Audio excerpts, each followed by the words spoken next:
Tuhan saja cukup. Kalau kita punya Tuhan, kita punya pertolongan.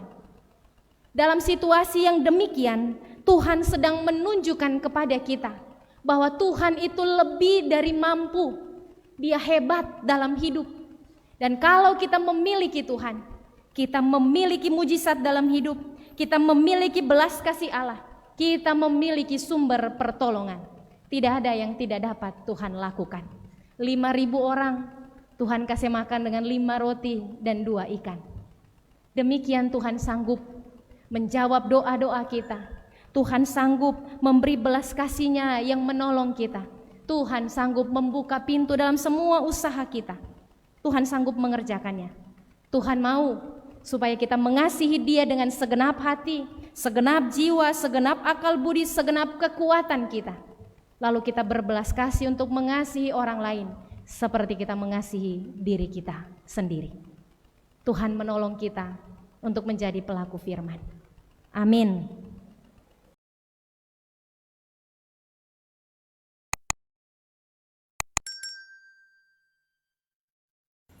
Shalom. Damai di hati. Kita bersyukur Bapak Ibu Saudara-saudara, kita tiba di minggu yang baru, bulan baru. Kita memasuki pertengahan tahun 2024. Tuhan sayang, Tuhan berkati, Tuhan membawa kita tiba nanti sampai menyelesaikan tahun ini. Amin. Sostenga ini dapat jalan. Bersyukur karena kita boleh mengalaminya semua karena kasih karunia Tuhan. Saudara-saudara, kita baru saja membaca Injil Markus pasal 6 ayat 30 hingga ayat yang ke-44. Injil ini ditulis oleh seorang yang namanya Markus, murid Yesus yang lain yang tidak termasuk di 12 murid. Dia pengikut Kristus, dia murid Tuhan Yesus. Injil ini ditulis oleh Markus untuk orang-orang Kristen di luar Palestina. Mereka adalah orang-orang Kristen mayoritas bukan Yahudi. Injil ini ditulis di sekitaran tahun 67 sampai 70 Masehi. Orang-orang Kristen bukan Yahudi di luar Palestina yang menjadi alamat Injil ini adalah orang-orang Kristen yang mengalami banyak penderitaan dan kesukaran hidup. Kalau Bapak Ibu Saudara-saudara mencermati kesaksian-kesaksian Alkitab, maka ada begitu banyak gumul dan penderitaan yang dialami oleh orang Kristen di kehidupan mereka dalam hal mempertahankan iman, termasuk orang-orang Kristen yang menjadi alamat Injil Markus. Penulis Injil Markus ini sedang meyakinkan jemaat bahwa Yesus Kristus adalah Tuhan dan Raja. Dia juru selamat, dan penderitaan yang mereka alami adalah salib yang harus dipikul sebagai pengikut Kristus. Markus menggunakan kisah-kisah yang pernah terjadi di masa hidup Yesus dan murid-muridnya untuk memberi bukti kepada jemaat yang dia layani, kepada jemaat penerima Injil, bahwa Yesus benar adalah Tuhan. Jemaat yang dikasihi dan diberkati Tuhan, maka cerita Yesus memberi makan 5.000 orang diangkat penulis Markus. Pertanyaannya adalah, dalam kisah Yesus memberi makan 5.000 orang, di mana faktor yang menunjukkan Yesus adalah Tuhan? Apakah 5.000 orang berhasil kenyang dengan makan 5 roti dan 2 ikan? Mujizat yang dalam perhitungan kita sebagai manusia adalah hal yang tidak mungkin, tapi mungkin bagi Tuhan. Ataukah dari 5 roti dan 2 ikan kemudian tersisa 12 bakul penuh roti dan sisa-sisa ikan lainnya? Bagian mana yang menunjukkan Yesus adalah Tuhan dalam kisah Yesus memberi makan 5.000 orang? Bukan dua-duanya Bapak Ibu Saudara-saudara, bukan tentang 5.000 orang yang kenyang makan 5 roti dan 2 ikan. Bukan juga tentang 12 bakul sisa dari 5 roti dan 2 ikan yang dimakan oleh 5.000 orang. Bukan itu. Tetapi pada hati Yesus yang penuh belas kasihan. Dan ia tergerak oleh belas kasihan itu sehingga dia bertindak untuk menunjukkan kasih-Nya yang memberi selamat bagi orang-orang yang ada di saat itu. Yesus adalah Allah yang penuh kasih. Sebab itu hati yang tergerak oleh belas kasihan dan tindakan mengasihi membuktikan bahwa dia benar Allah. Sebab Allah adalah kasih dan Allah tidak bisa menyangkal dirinya. Yesus menunjukkan Allah itu, dia membuktikan dia Tuhan. Sebab apa yang dituliskan dalam Injil Yohanes pasal 3 ayat 16 digenapi. Karena begitu besar kasih Allah akan dunia ini sehingga ia memberikan anaknya yang tunggal supaya setiap orang yang percaya kepadanya tidak binasa. Yesus adalah Allah yang penuh kasih itu dan dia adalah Tuhan. Penulis Injil Markus menggunakan kisah Yesus memberi makan 5.000 orang sekali lagi untuk menunjukkan kepada jemaat yang ada di luar Palestina ini bahwa Yesus benar Tuhan, dia Allah, dia Mesias, Raja dan Juru Selamat. Bapak Ibu saudara-saudara yang dikasihi dan diberkati Tuhan, karena itu pesannya kepada jemaat, orang percaya tidak boleh melepaskan imannya kepada Kristus hanya karena mengalami penderitaan. Sebab sekali lagi penderitaan adalah salib yang harus dipikul oleh setiap umat Tuhan. Memikul salib, menyangkal diri, ikut Tuhan. Begitu kata Tuhan Yesus. Justru dalam keadaan yang sulit dan tidak berdaya, jemaat dibawa Tuhan untuk melihat bahwa Tuhan selalu ada dalam situasi apapun dan sanggup bertindak untuk menolong mereka. Belas kasihan Allah menggerakkan tindakan kasih Allah. Dan Kristus adalah buktinya. Bapak Ibu saudara-saudara yang dikasihi dan diberkati Tuhan, dengan menceritakan kembali kisah Yesus memberi makan kepada 5.000 orang, 5.000 laki-laki belum terhitung perempuan dan anak-anak. Kepada orang banyak ini Yesus memberi makan. Markus hendak menyampaikan pesan kepada jemaat di masa itu, juga hendak menyampaikan pesan kepada kita gereja Tuhan yang ada di masa kini. Inilah perenungan kita, pesan dari perikop yang kita baca. Pertama, bahwa Yesus adalah Tuhan, dia benar Allah, Yesus penuh kuasa, dia Allah yang sangat mengasihi umatnya. Sekali lagi, dalam diri Yesus kita melihat kasih Allah yang diceritakan oleh Yohanes pasal 3 ayat 16. Demikian Yesus mengambil 5 roti dan 2 ikan, mengangkatnya, mengucapkan berkat, memecah-mecahkannya, lalu menyuruh murid-murid membagikannya pada orang banyak. Dari 5 roti dan 2 ikan oleh kasih Allah, demikian orang banyak itu makan sampai kenyang, dan ada sisa 12 bakul penuh roti, belum terhitung ikan. Jemaat Tuhan, Tuhan itu sumber keajaiban dalam hidup. Yesus itu Tuhan, sumber pertolongan, sumber mujizat kita. Tidak ada yang dapat disejajarkan dengan Allah, tidak ada. Apakah itu uang, materi, jabatan, popularitas, sahabat, saudara, kekasih, relasi, apapun itu. Tidak ada satupun di dunia ini yang sehebat Tuhan, tidak ada. Allah itu tidak ada tandingannya. Sekalipun Yesus adalah Allah yang datang dalam segala kerendahan, menjadi sama sebab dia mengambil rupa manusia. Tidak ada satu orang pun atau benda apapun di dunia ini yang dapat disejajarkan dengan Allah.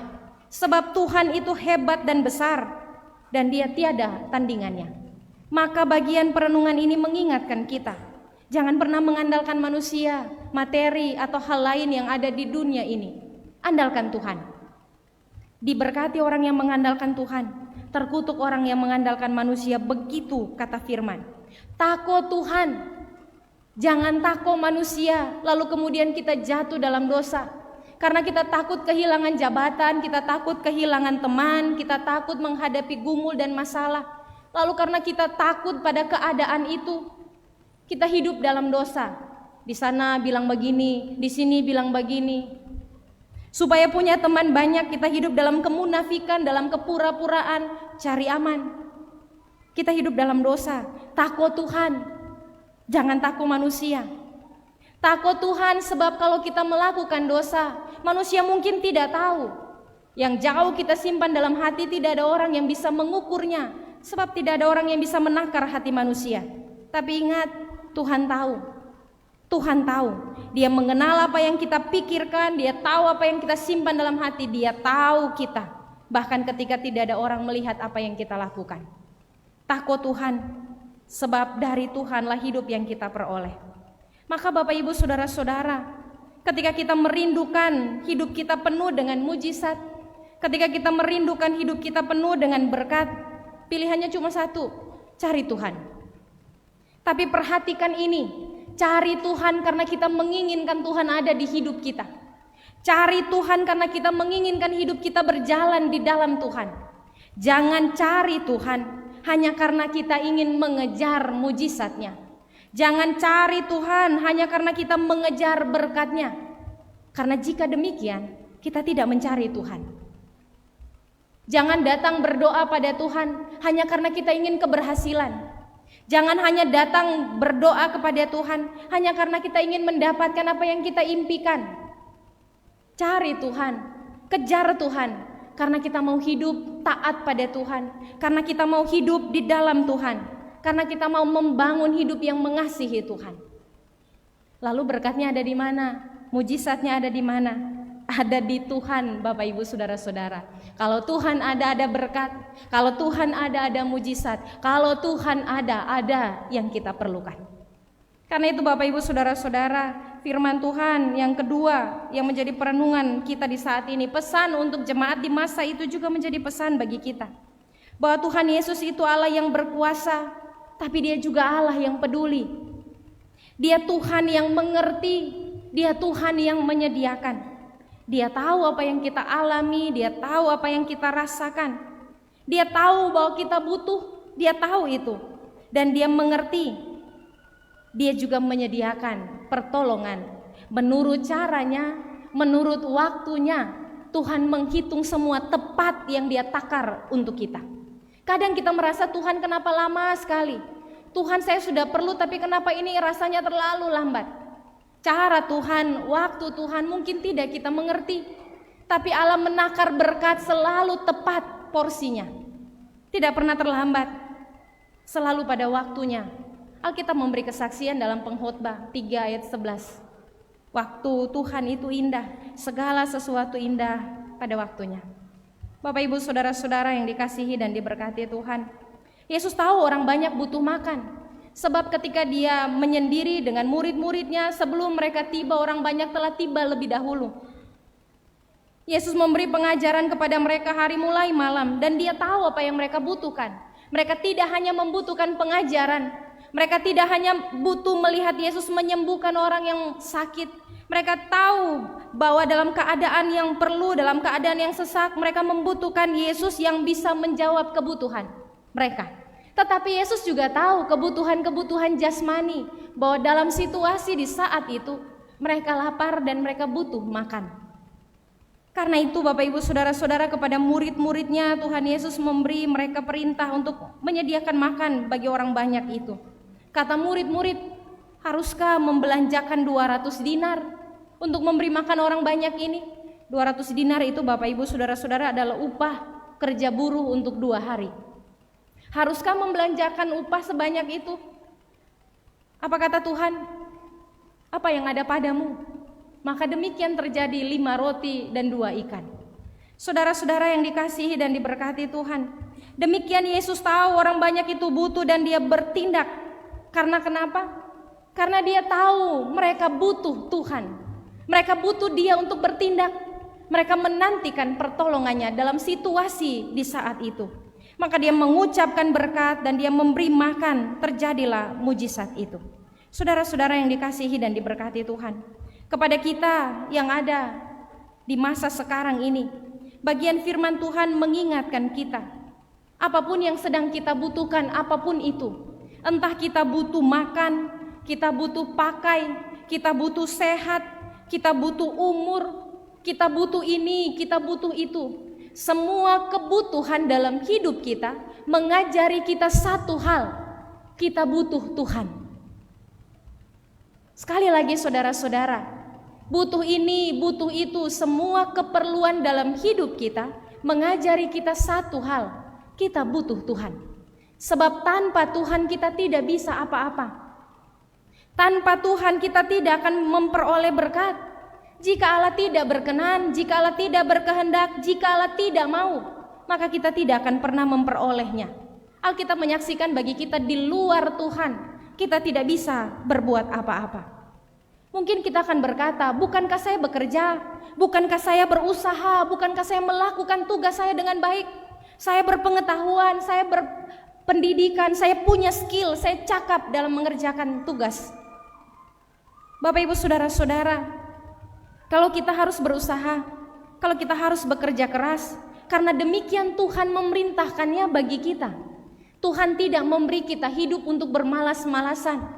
Tuhan tidak memberi kita umur untuk kesia-siaan. Tidak. Tuhan memberi bagi kita semua sumber daya. Telinga yang mendengar, mata yang melihat, tubuh yang sehat, akal yang bisa dipakai, kaki yang berjalan. Semua yang kita punya dengan segala keterbatasannya. Sumber daya kita Tuhan beri supaya kita bergerak maju, supaya kita melakukan bagian kita, supaya kita bekerja dengan sungguh-sungguh. Dan dalam semua ketaatan kita itulah Tuhan memberi berkat dan membuat kita berhasil. Kalau kita punya banyak kebutuhan, itu menyadarkan kita butuh Tuhan, kita tidak bisa sendiri. Bapak Ibu Saudara-saudara yang dikasihi dan diberkati Tuhan, sebab itu bagian firman Tuhan menegaskan kepada kita supaya kita tinggal di dalam Tuhan, jangan dalam dosa. Karena kalau kita di dalam dosa, kita terputus dari kasih Allah. Saat kita meminta kepada Tuhan dan Tuhan belum menjawab, saat kita meminta kepada Tuhan dan Tuhan menyuruh kita bersabar, saat kita meminta kepada Tuhan dan Tuhan memberi kita jalan-jalan berputar, jangan balik dan membelakangi Tuhan. Saat Tuhan membawa kita di lembah-lembah kelam dalam hidup, jangan meninggalkan Tuhan karena rasa kecewa, apalagi marah terhadap Tuhan. Sebab dalam keadaan-keadaan yang demikian, Tuhan akan menunjukkan kepada kita bahwa yang kita butuhkan Dia sediakan, bahwa yang kita butuhkan Dia berikan. Dalam keadaan-keadaan yang demikian, Tuhan menunjukkan kepada kita bahwa kalau kita mencari Tuhan, kita akan menemukan hidup. Kalau kita mencari Tuhan, kita akan menemukan yang kita perlukan. Sebab Tuhan akan menggerakkan berbagai hal yang dapat membawa berkat dalam hidup. Dia dapat membukakan pintu-pintu bahkan yang sudah tertutup bagi kita. Tuhan dapat melakukan hal-hal yang tidak mungkin bagi manusia. Dia sanggup melakukannya bagi kita. Di lembah kelam, di jalan berputar, di proses panjang, di tengah kesakitan dan gumul, Tuhan membawa kita melihat bahwa sesungguhnya yang paling kita butuhkan dalam hidup ini adalah Tuhan. Kalau Tuhan ada, kasih karunia-Nya tersedia bagi kita. Hal ketiga, Bapak Ibu Saudara-saudara, yang menjadi bagian pesan firman bagi kita di malam hari ini ialah tema perenungan kita, kamu harus memberi mereka makan. Tema ini bertitik tolak dari kisah Yesus memberi makan 5.000 orang. Ketika murid-murid bilang, "Guru, suruhlah orang banyak ini pergi ke kampung-kampung, pergi ke desa-desa supaya mereka mencari makan di sana. Suruh dorang pergi supaya dorang bisa urus dompet diri." Murid-murid tahu bahwa orang banyak ini butuh makan. Lalu mereka memberi ide kepada Tuhan, memberi usul kepada Tuhan, suruh dong pergi supaya cari selamat masing-masing. Demikian kata Tuhan Yesus, kamu harus memberi mereka makan. Sebuah pesan kepada para murid dan juga kepada kita semua umat Tuhan, gereja Tuhan di masa ini. Supaya kita tidak hanya mementingkan apa yang ada di kebutuhan kita, di pikiran kita, tetapi kita terlibat aktif dalam pelayanan untuk menyediakan apa yang dibutuhkan oleh orang-orang lain yang Tuhan percayakan ada di tengah pelayanan kita. Supaya sebagai gereja kita hadir di tengah dunia ini dengan kepekaan dan belas kasih untuk menolong mereka yang membutuhkan, mengulurkan tangan kepada orang-orang yang lemah, supaya kita tidak mengurus diri kita saja, tetapi punya kerelaan, punya ringan tangan untuk bisa memberi bagi mereka yang perlu. Kasarnya seperti ini mau bilang, jangan makan sendiri, berbagilah dengan orang lain. Bapak Ibu Saudara-saudara yang dikasihi dan diberkati Tuhan, melayani dengan belas kasih adalah panggilan hidup kita. Pendeta, penatua, diaken, semua perangkat pelayanan gereja, semua anggota jemaat, kita gereja, kita pelayan-pelayan Tuhan, melayani dengan belas kasih, untuk turut serta menyelesaikan masalah-masalah sosial di sekitar kita. Itu panggilan hidup kita. Dan Allah akan bertindak menolong melalui kita. Kalau orang backing tong petugas, Tuhan akan membuat pekerjaan itu berhasil melalui kita. Sebab kita menjadi alat Tuhan untuk bekerja di tengah dunia ini. Bapak Ibu saudara-saudara yang dikasihi dan diberkati Tuhan, ingatlah selalu penting bagi kita untuk memiliki belas kasih. Firman Tuhan bilang, hendaklah kamu murah hati sebab Bapamu murah hati. Tidak boleh memendam bahkan menumbuhkan sikap egois dalam diri, rasa tidak puas yang selalu membuat kita ingin mengambil keuntungan-keuntungan. Kita harus punya belas kasih. Belas kasih ini lahir dari kesadaran kita pun hidup dari belas kasih Allah. Kalau Tuhan tidak berbelas kasih pada kita, kita tidak akan diselamatkan. Karena itu kita harus memiliki belas kasih terhadap orang lain, supaya kita dapat menjadi alat berkat Tuhan di tengah hidup bersama orang banyak. Belas kasih lahir dari ketulusan. Belas kasih lahir dari kemurnian. Karena itu tidak ada belas kasih yang pura-pura. Tidak ada belas kasih yang munafik. Tidak ada belas kasih yang mencari untung. Kalau itu yang ada pada kita, itu motivasi kita, itu yang ada di hati kita, kita tidak berbelas kasih, itu jahat namanya. Kalau kita menunjukkan kemurahan hati, kita menunjukkan kebaikan, tapi demi mendapatkan keuntungan, demi mendapatkan pujian, atau itu lahir dari sikap yang munafik, pura-pura baik padahal sebenarnya nyandak baik. Itu lahir dari sikap yang pura-pura tulus padahal sebenarnya penuh dengan intrik untuk mendapatkan untung. Maka itu namanya bukan belas kasih. Itu jahat dan itu dosa di hadapan Tuhan. Kalau orang baik-baik di muka mermunafik di belakang, dosa, Tuhan marah. Bertobat. Kalau orang pura-pura baik pak orang mar di belakang bacucu, dosa, Tuhan marah. Tuhan mau belas kasih lahir dari kemurnian hati. Belas kasih lahir dari kejujuran, ketulusan. Karena orang tahu bahwa hidup kita diberkati karena belas kasih Allah. Dan karena itu kita harus murah hati pada orang lain. Jangan berhati jahat Bapak Ibu saudara-saudara. Karena kalau hati kita jahat-jahat hidup kita. Dan tidak ada yang diberkati dalam perilaku hidup yang demikian. Berusahalah untuk memupuk belas kasih dalam hati kita. Berusahalah menambahkan kebaikan di hati kita, ketulusan. Sebab dengan semua hal baik yang mengisi hati kita, ada banyak hal baik yang akan muncul di pikiran kita, ada banyak hal baik yang akan keluar di perkataan kita, dan ada banyak hal baik yang akan muncul di tindakan-tindakan kita. Tidak akan ada yang munafik namanya, tidak ada yang namanya pura-pura. Sebab yang baik yang ada di hati kita akan keluar dengan tulus di buah pikiran kita, di perkataan kita, dan di sikap hidup kita. Setiap orang baik akan melihat bahwa kebaikan itu akan selalu pulang padanya. Tuhan bilang perbuatanmu akan kembali ke kepalamu sendiri. Kebaikan-kebaikan akan selalu kembali kepada pemiliknya. Bapak Ibu saudara-saudara yang dikasihi dan diberkati Tuhan, memang tidak mudah untuk melakukannya, betul tidak mudah. Tetapi Tuhan mau kita menggunakan semua sumber daya yang ada pada kita. Tuhan tidak meminta kita melakukan dengan apa yang tidak kita punya.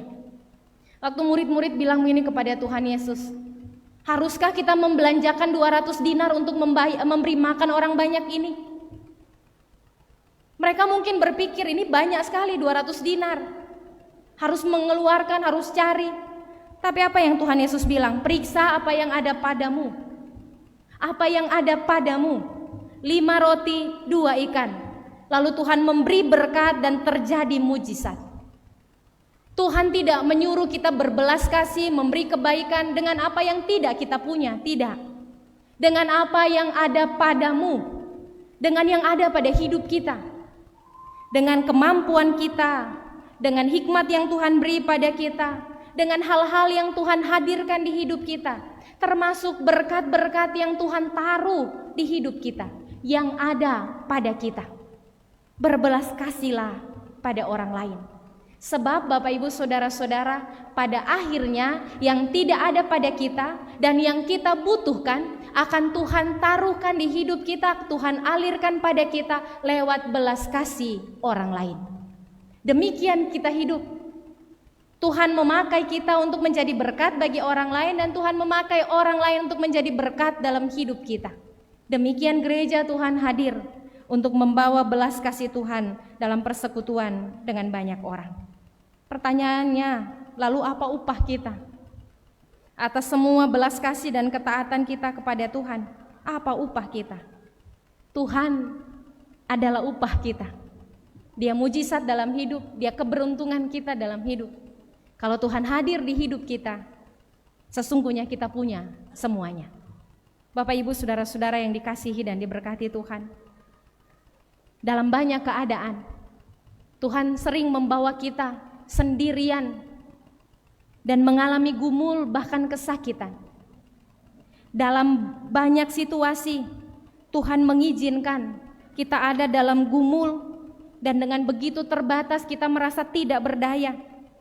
Sering di banyak keadaan Tuhan membawa kita tidak punya orang lain untuk kita andalkan. Kita bukan siapa-siapa dan kita tidak punya siapa-siapa. Dalam situasi-situasi yang demikian, Tuhan sedang menunjukkan kepada kita, Tuhan saja cukup. Kalau kita punya Tuhan, kita punya pertolongan. Dalam situasi yang demikian, Tuhan sedang menunjukkan kepada kita bahwa Tuhan itu lebih dari mampu. Dia hebat dalam hidup. Dan kalau kita memiliki Tuhan, kita memiliki mujizat dalam hidup, kita memiliki belas kasih Allah, kita memiliki sumber pertolongan. Tidak ada yang tidak dapat Tuhan lakukan. 5.000 orang Tuhan kasih makan dengan 5 roti dan 2 ikan. Demikian Tuhan sanggup menjawab doa-doa kita. Tuhan sanggup memberi belas kasih-Nya yang menolong kita. Tuhan sanggup membuka pintu dalam semua usaha kita. Tuhan sanggup mengerjakannya. Tuhan mau supaya kita mengasihi Dia dengan segenap hati, segenap jiwa, segenap akal budi, segenap kekuatan kita. Lalu kita berbelas kasih untuk mengasihi orang lain seperti kita mengasihi diri kita sendiri. Tuhan menolong kita untuk menjadi pelaku firman. Amin.